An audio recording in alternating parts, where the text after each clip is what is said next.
Ele matou a pessoa, confessou que matou a pessoa, e mesmo assim eu o absolvi. Esse caso, para mim, foi um dos mais marcantes da minha carreira. E foi um caso que a família chegou para me contratar, se eu não me engano, era 2 semanas antes do júri. Peguei o processo, analisei, e de cara eu pensei, não tem o que fazer aqui. Não tem. Matou o professor, réu confesso, tá lá, tem as provas, a materialidade, tudo demonstrado, não tem nada para ser feito aqui. Pensei, vou trabalhar as qualificadoras. Mas tem um detalhe que mudou todo o jogo. Eu costumo dizer que conversar com o cliente, o acusado do processo, ele é de suma importância. Você tem que ouvir o cliente. Porque ler papel, escrito, é muito fácil, qualquer pessoa escreve ali. Então, primeiro você tem que olhar olho no olho do seu cliente, conversar com ele, ó, fulano, o que aconteceu naquele dia, naquela noite, naquele horário? Onde você estava, você fez isso, não fez isso? E eu me lembro que esse acusado, ele estava preso na Bahia. Por isso que eu demorei para poder conversar com ele, né? Naquela época não tinha vídeo chamado igual hoje tem hoje, né? E ele demorou para vir para Minas Gerais, o júri dele era aqui em Belo Horizonte. E aí assim que ele chegou aqui no júri, era, se não me engano, foi alguns dias antes do plenário dele, eu fui lá no presídio. Cheguei para ele, a primeira pergunta que eu fiz, e aí, cara, o que aconteceu? Me conte, o que aconteceu aqui? Por que você matou essa pessoa? Porque a vítima era uma pessoa que ele não conhecia, foi numa discussão de bar, discussão não, foi num bar, e não tinha liame subjetivo com a pessoa, com nada, nenhuma das pessoas envolvidas. Eu perguntei, por que você fez aquilo? E foi aqui que mudou, assim, pra mim, tudo nesse caso, tudo. Aí a importância, né, de ter essa conversa com o cliente. Ele me disse a seguinte coisa: doutor, eu não admito homem nenhum a bater numa mulher, a humilhar uma mulher. Porque eu vim de uma família, na minha época de criança, que eu via todos os dias o meu pai chegando bêbado e batendo na minha mãe. Então, desde lá de trás, quando eu era criança, eu não admito homem nenhum a bater numa mulher, mexer com uma mulher. E nesse rapaz que eu matei lá no bar, ele mexeu com uma mulher.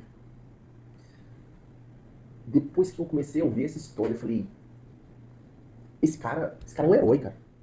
Esse cara é um herói, ele salvou uma mulher. Ele foi defender uma mulher, que poderia ser qualquer outra pessoa, qualquer um de vocês que estão me assistindo aqui agora. E ele explodiu a minha cabeça. Eu falei assim, eu vou pedir a sua absolvição. Eu vou pedir a sua absolvição. Isso aí foi uma legítima defesa. Me aprofundei mais, analisando os processos com uma outra visão agora, depois desse relato. Descobri que a vítima, a pessoa que tinha sido morta, tinha 3 Marias da Penha, e um mandado de prisão preventiva em aberto pelo crime de homicídio no estado da Bahia. Esta era a vítima do Ministério Público. E sabe o que aconteceu nessa noite, no dia que meu cliente matou esse rapaz? Este rapaz estava de gracinha pra cima de uma das garçonetes. Ela não deu bola. Ele partiu pra cima dela, pegando os seios dela. O meu cliente viu toda a cena e foi lá tirar satisfação com ele. E nisso, iniciou a confusão. E meu cliente, para poder se defender do rapaz, ele pegou uma faca. E nisso ele acertou 3 facas nele. Mas meu cliente só foi lá tirar satisfação porque ele mexeu com a mulher, abusou dessa mulher, invadiu a privacidade dela. E no júri, eu lembro como se fosse hoje, eu fazendo hoje, porque o Ministério Público, feito por uma mulher também, pediu a condenação dele. E o mais incrível disso daí é que o Ministério Público tentou dar descrédito à palavra da mulher, falando que aquilo não tinha acontecido. E eu virei para o conselho de sentença, 7 mulheres, inclusive.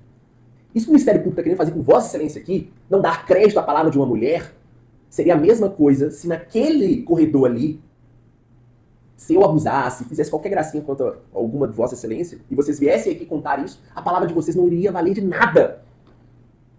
E eu disse que a palavra da mulher tem que valer sim. Porque os abusos não acontecem igual aconteceu isso aqui no meio do bar. Os abusos normalmente acontecem em 4 paredes, onde não tem testemunha. Por isso que a palavra da mulher tem que valer sim.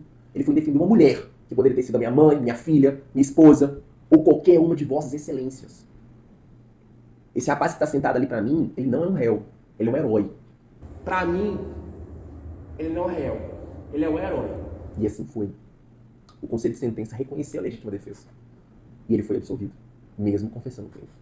Agora me conte aqui embaixo, você, estando nesse júri, o que você faria? Condenaria ou absolveria esse réu confesso? Liberdade já!